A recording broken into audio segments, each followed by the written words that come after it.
Hi, Juliet the Rabbi, coming to you from New York City, realrabbinyc.com. Yeah, I'm really a rabbi now. I was just ordained less than 2 weeks ago. I've been home a week now, and I'm just starting to land. I'm going to share with you today my smicha speech, my ordination speech, because I'm hoping that in sharing it, I will make an opening for those who feel alienated from Judaism for the reasons that I will enumerate and explain. I know I did, my parents did, and here I am, a rabbi today. And I think that things need to be said that often aren't said. They're swept under the rug. We don't want to make waves. And yet so many people feel alienated from what we call organized religion. It's not so organized, but it's organized religion. And so people have abandoned it. But it is my heritage, and it's where I come from. Maybe it's where you come from. Or maybe you come from another religion, another tradition, and you feel alienated from it for the same reasons or for similar reasons. So I'm going to connect it first with the Parsha of the week, Shemot, the beginning of Exodus. And this first Parsha of Exodus is about the beginning of our enslavement, but it's also the beginning of our liberation. And I feel that my speech and Exodus both sum up the Jewish journey, my Jewish journey, the journey of the Jewish people, my upbringing, and you'll see how they cross over. You'll hear. So this Parsha is about hope. It's about fear. It's about resistance through feigning helplessness, resistance through hiding, through speaking up, or sometimes even remaining silent. Feigning helplessness, it makes us think of the Hebrew midwives who pretend that they can't get to these babies soon enough because the Hebrew women are just way too vigorous, and they give birth before they've even arrived. So they can't kill these babies as per Pharaoh has commanded them. Kill all the babies when they're born, all male babies. So the Parsha is about hope also, and fear, doubt, lack of belief in oneself and others, lack of belief in God. It's about being sent. It's about turning away and turning towards. It's about infighting and defending and running away, returning. Moses, how many times does he turn away from this mission that he's been sent on, or protest? He doesn't believe in himself. He hears the voice at the burning bush, and yes, then he goes back, he returns to Egypt, but not without a whole lot of doubt in his heart, as we know. So this is about very real things. I think we can relate to all of those things. We've all run away. We've all defended. We've all come back. We've all participated or witnessed infighting. Maybe we've been sent on a mission and turned away from it. So here's my speech. I like keeping things real, and here's something real. Our Torah is homophobic, xenophobic, misogynistic, patriarchal, and sexist. The God of our Torah is violent, short-tempered, punishing, male. He rains plagues down upon a people he claims to be his Am Segula, his treasured people.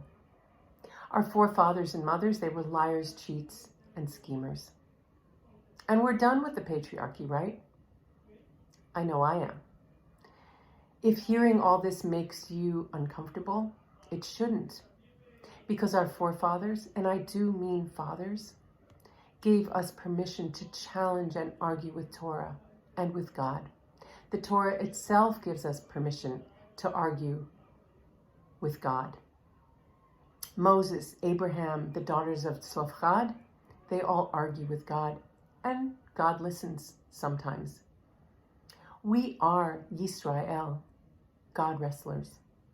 Our tradition expects it. But let's be real. Our tradition, and in some communities still, permission is given to only some, and only so far. For this reason, for my parents, it was shameful to be religious. Spirituality? What's that?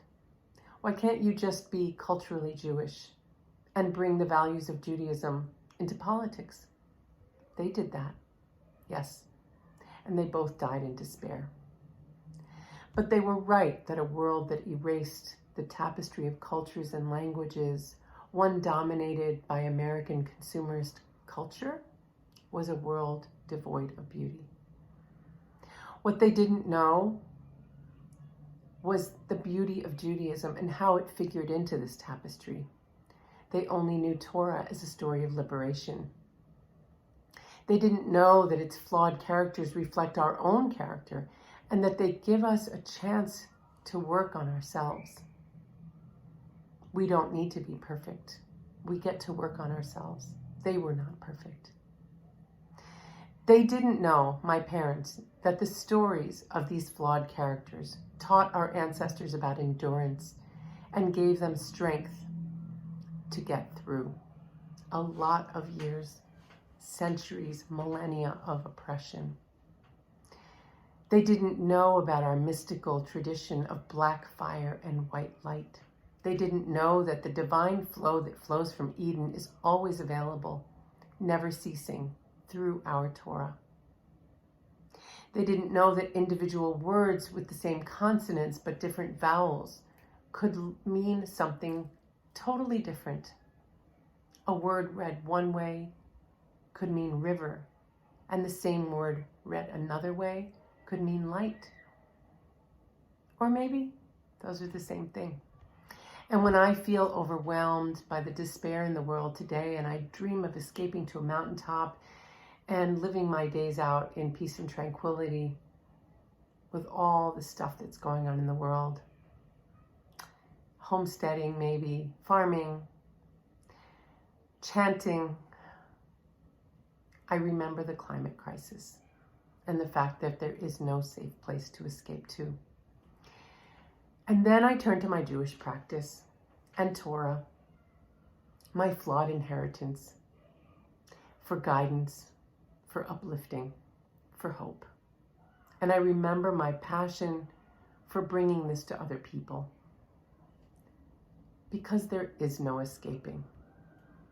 And I remember my Jewish obligation to engage with the world, this world now, to make things better for future generations, for my children.